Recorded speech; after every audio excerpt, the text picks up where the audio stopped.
தக்காளி பூண்டு தொக்குங்க. நேற்று தான் ரெடி பண்ணோம். செம்ம மணமா, நல்லா கார சாரமா, நல்லா புளிப்பா, சூப்பராக அந்த பூண்டோட மணத்தோட நல்லெண்ணெய் கடலெண்ணெய் செம்ம வாசனையோடு இருக்குங்க.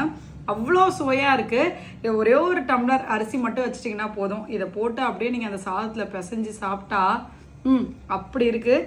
தயிர் சாதத்துக்கு சாப்பிட்டோம், சூப்பராக இருக்குது. லெமன் ரைஸ்க்கு, வெரைட்டி ரைஸ்க்கு, தயிர் சாதத்துக்கு தொட்டுக்கும் போது அட்டகாசமாக இருக்குது. அதே மாதிரி பழைய சாதத்துக்கும் நீங்கள் தொட்டுக்கலாம். சாதத்தில் போட்டு பிசைஞ்சு தக்காளி சாதம் மாதிரி சாப்பிட்லாங்க. இவ்வளோ டேஸ்டியாக இருக்குது. நம்ம பசங்க எல்லாரும் கொடுத்து சாப்பிட்டு பார்த்தாங்க. உங்களுக்கு இந்த சூப்பர் டேஸ்டியான தக்காளி தொக்கு வேணும்னு நினச்சிங்கன்னா வெப்சைட்டில் புக் பண்ணிக்கோங்க. வாட்ஸ்அப் ஆர்டர் இல்லை, வெப்சைட்டில் புக் பண்ணிக்கோங்க. வாட்ஸ்அப் ஆர்டர் இப்போ தான் ரெடி பண்ணிகிட்டு இருக்கோம். ரெடி ஆனதுக்கப்புறம் நான் கண்டிப்பாக அப்லோட் பண்ணுறேன். அதனால் கண்ட்ரோல் பண்ணவே முடியலங்க. உண்மையாக அவ்வளோ மனமாக அவ்வளோ சுவையாக இருக்குது. அதே மாதிரி பூண்டு மிளகு குழம்பு, தக்காளி தொக்கு ரெண்டுமே ஃப்ரெஷ் பேட்ச் எனக்கு ரெடி ஆகிட்டு இருக்கு. நாளைக்கு டிஸ்பேச் பண்ணுறோம். வேணுங்கிறவங்க வெப்சைட்டில் புக் பண்ணிக்கோங்க.